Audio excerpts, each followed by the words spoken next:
Olá, sétimo ano. Vamos lá para a nossa continuação aí do assunto sobre a região centro-oeste, né? Que é um assunto que a gente já iniciou, né? Já vimos algumas características sobre essa região e que aqui a gente vai dar continuidade, né? Apresentando mais algumas características dessa região.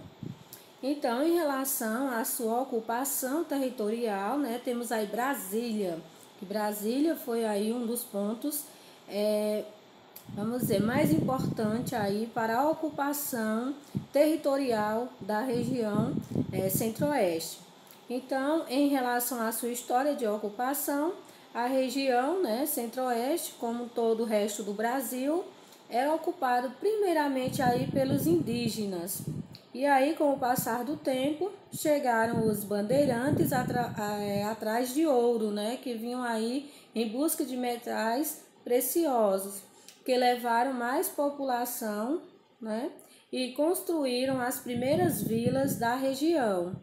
Essa região começou a ser mais ocupada com a transferência da capital para Brasília em 1960, certo?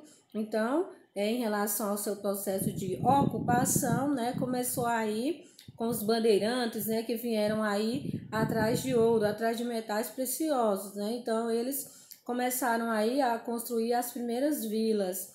E com a transferência da capital, né, para Brasília, foi que houve aí uma ocupação mais intensa. Então, Brasília teve aí uma grande importância, né, para o processo de ocupação territorial.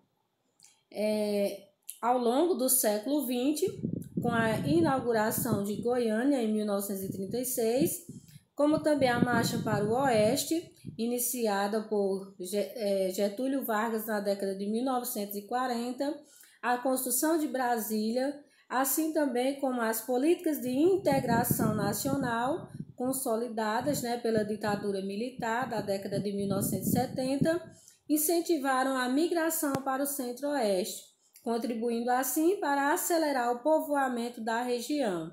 Então, aqui são alguns fatores, né, que levaram aí, né, muitas pessoas a migrar aí para a região centro-oeste. Como foi dito aí, teve projetos, né, iniciados pelo governo Getúlio Vargas, conhecido como Marcha para o Oeste, a construção de Brasília, como já foi dito anteriormente, como também as políticas de integração nacional, nacional consolidadas aí pela ditadura militar, que todos esses fatores aí incentivaram a migração para a região centro-oeste. Com isso aí, houve a contribuição para acelerar o povoamento da região. Então, mais uma vez, a construção de Brasília foram atraídos aí milhares de brasileiros em busca de emprego e renda, principalmente do Nordeste, né? Principalmente aí os imigrantes vindos da região Nordeste. Eles ficaram conhecidos como candangos, né? Hoje, esse termo ainda é utilizado para designar as pessoas que nascem em Brasília. Então, esse nome aí ficou em homenagem aos pioneiros, ou seja, aquelas pessoas que foram trabalhar na construção de Brasília.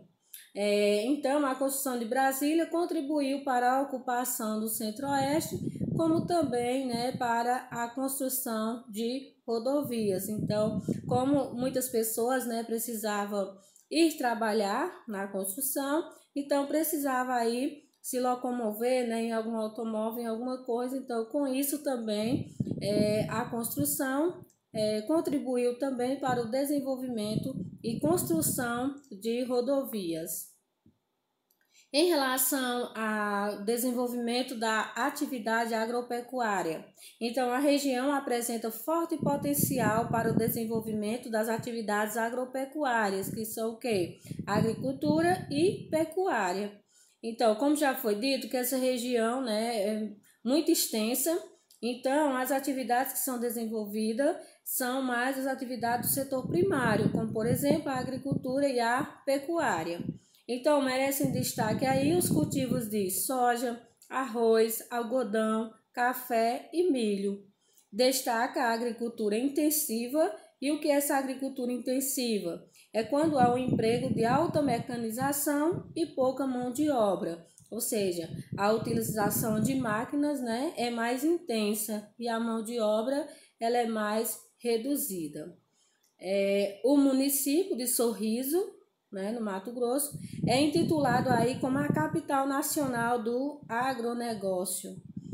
Um elevado investimento tecnológico é realizado para o cultivo da soja, né? Então aí já há uma tecnologia toda avançada, né, para o desenvolvimento e para o cultivo da soja, como aí, por exemplo, o uso de fertilizantes, sementes melhoradas, ou seja, aquelas sementes selecionadas, né? Então, o uso da tecnologia faz com que, né, o cultivo da soja seja mais, vamos dizer, visto com mais prioridade, né?